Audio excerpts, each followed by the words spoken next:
Big boss ಮನೆಯ 13ನೇ ವಾರದ captain ಕಾವ್ಯ ಅವರಾಗಿದ್ದಾರೆ. ಕಾವ್ಯ ಹಾಗೂ ಸೂರಜ್ ಅವರಿಗೆ ಗೇಮ್ ಕೊಟ್ಟು ಕ್ಯಾಪ್ಟನ್ ಟಾಸ್ಕ್ಗೆ ಆಯ್ಕೆ ಆದ್ರ ಅಥವಾ ಮನೆ ಮಂದಿ ಎಲ್ಲ ಆಯ್ಕೆ ಮಾಡಿದ್ರಂತ ಎಪಿಸೋಡ್ ನೋಡಬೇಕು. ಆದರೆ ಮಾಹಿತಿಗಳ ಪ್ರಕಾರ ಖಂಡಿತವಾಗ್ಲೂ ಈ ವಾರ ಕ್ಯಾಪ್ಟನ್ ಮಾತ್ರ ಕಾವ್ಯನೇ.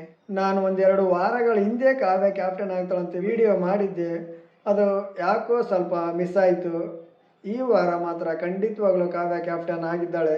ಬಿಗ್ ಬಾಸ್ ಮನೆಯಲ್ಲಿ ಈ ಫೋಟೋವನ್ನೊಮ್ಮೆ ನೋಡಿ. ರಾಶಿಕಾ ಅವರ ಕ್ಯಾಪ್ಟನ್ಸ್ ಮುಕ್ತಾಯ ಆದಮೇಲೆ ಬಿಗ್ ಬಾಸ್ ಮನೆಯಲ್ಲಿ ಈ ಫೋಟೋ ಕಾಣಿಸ್ತಾ ಇರೋದು. ಈ ಫೋಟೋ ಸ್ವಲ್ಪ ಬ್ಲರ್ ಆದರೂ ಪರವಾಗಿಲ್ಲ, ಆದರೆ ಆ ಫೋಟೋದಲ್ಲಿರುವುದು ಪಕ್ಕ ಕಾವ್ಯನೇ ಅನಿಸ್ತದ. ನೀವು ಸಹ ನೋಡಿರಬಹುದು. ಬಹುಶಃ ಕ್ಯಾಪ್ಟನ್ ಟಾಸ್ಕ್ ಗೇಮ್ಗಿಂತಲೂ ಮನೆಯವರ ಆಯ್ಕೆದ ಮೇರೆಗೆ ಕ್ಯಾಪ್ಟನ್ ಕೊಟ್ಟಿರಬಹುದು. ಯಾಕೆಂದ್ರೆ ಮನೆಯವರ ವೋಟಿಂಗ್ ಅಂತ ಬಂದ್ಮೇಲೆ ಕಾವ್ಯನಿಗೆ ಜಾಸ್ತಿ ವೋಟ್ ಬೀಳ್ತವೆ ಖಂಡಿತವಾಗ್ಲು ಸೂರಜ್ಗಿಂತ. ನೀವು ಪ್ರೋಮೋದಲ್ಲಿ ಒಂದು ಗಮನಿಸಿರಬಹುದು, ಇಲ್ಲಿ ಎಲ್ಲರೂ ಧ್ರುವಂತ ಹಾಗೂ ರಕ್ಷಿತಾ ಗಲೀಜ್ ಮಾಡಿದ್ದನ್ನು ಎಲ್ಲರೂ ಕ್ಲೀನ್ ಮಾಡ್ತಿದ್ದಾರೆ, ಆದರೆ ಕಾವ್ಯ ಮಾತ್ರ ಕಾಣಿಸ್ತಿಲ್ಲ. ಆದ್ರಿಂದ ಕಾವ್ಯನೇ ಕ್ಯಾಪ್ಟನ್. ಯಾಕೆಂದ್ರೆ ಕ್ಯಾಪ್ಟನ್ ಆದವರು ಕೆಲಸ ಮಾಡಂಗಿಲ್ಲ, ಮಾಡಿಸಬಹುದು.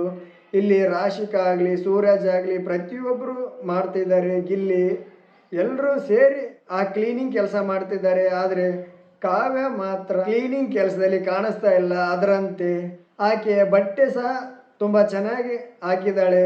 ಇನ್ನು ಸೀಕ್ರೆಟ್ ರೂಮ್ನಲ್ಲಿರುವಂಥ ಧ್ರುವಂತ ಹಾಗೂ ರಕ್ಷಿತನಿಗೆ ಬಿಗ್ ಬಾಸ್ ಮನೆಯನ್ನು ಎಷ್ಟು ತಮ್ಮಿಂದ ಗಲೀಜ್ ಮಾಡಲು ಸಾಧ್ಯ.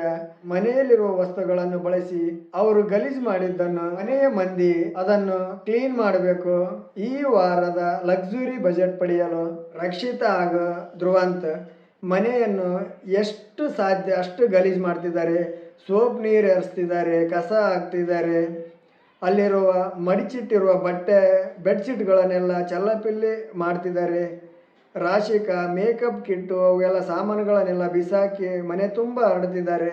ಇನ್ನು ಮನೆ ಮಂದಿಗೆ ಒಂದಿಷ್ಟು ಟೈಮ್ ಅಂತೇಳಿ ಕೊಟ್ಟು ಬಿಗ್ ಬಾಸ್ ಆ ಟೈಮಿನೊಳಗಡೆ ಇಡೀ ಮನೆಯನ್ನು ಎಲ್ಲರೂ ಸೇರಿ ಕ್ಲೀನ್ ಮಾಡಬೇಕು. ಸೀಕ್ರೆಟ್ ರೂಮಲ್ಲಿರುವಂಥ ಧ್ರುವಂತ ಹಾಗೂ ರಕ್ಷಿತಾ ಬಹುಶಃ ಇವತ್ತು ಒಳಗಡೆ ಬರ್ಬೋದು, ಇಲ್ಲಾಂದ್ರೆ ನಾಳೆ ಸುದೀಪ್ ಸರೇ ಅದನ್ನು ಆ ವಿಷಯವನ್ನು ಮನೆಯವರಿಗೆ ತಿಳಿಸಿ ಕರೆಸಬಹುದು. ಮತ್ತೆ ಅವರಿಬ್ಬರ ನಡುವೆ ನಡೆದಂಥ ಸೀಕ್ರೆಟ್ ರೂಮಲ್ಲಿ ನಡೆದಂಥ ಕೆಲವೊಂದಿಷ್ಟು ವಿಡಿಯೋಗಳನ್ನು ಇವರಿಗೂ ಸಹ ತೋರಿಸಬಹುದು. ಯಾಕೆಂದರೆ ಮನೆಯವರ ಎಲ್ಲ ವಿಡಿಯೋನು ಅವ್ರು ನೋಡಿದ್ದಾರೆ. ಅವರು ಜಗಳಾಡೋದಾಗಲಿ ಡಿಸಿಷನ್ ತಗೋದಾಗಲಿ ಯಾವುದು ಇವ್ರು ನೋಡಿಲ್ಲ. ಒಂದಿಷ್ಟು ವಿಡಿಯೋಗಳನ್ನು ತೋರಿಸಬಹುದಂತ ನನ್ನ ಅನಿಸಿಕೆ.